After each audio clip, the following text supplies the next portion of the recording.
నమస్తే అండి. నీ వ్యక్తిత్వంలో మానవత్వం నింపుకో. భగవంతుడు అనేక జీవుల్ని సృష్టించాడు.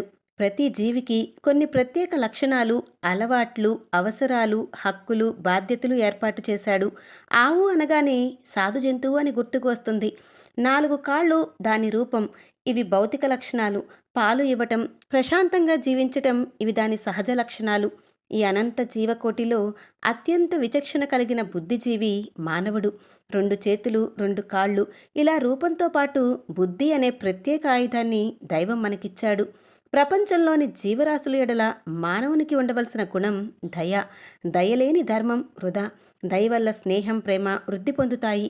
ఉపకారం అనే ఆలోచన వెల్లివిరుస్తుంది. తనకున్న దానిని అందరితో కలిసి పంచుకునే ఆత్మీయ భావన పెరుగుతుంది. ఇలా తన మనసు, ఆలోచన, బుద్ధిని మనుషులకే కాదు జీవులన్నిటికీ క్షేమం కలిగించే విధంగా ఉపయోగించడం అలవడుతుంది. ఇదే మానవునికి ఉండవలసిన గుణసంపద.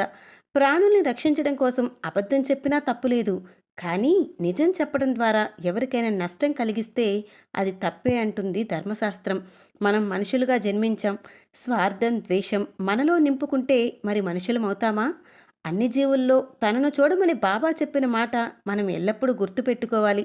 ఇలా సద్గుణాలతో ప్రవర్తించే వారిని దైవం తనంత తానుగా ప్రేమగా తన దరికి చేర్చుకుంటాడు.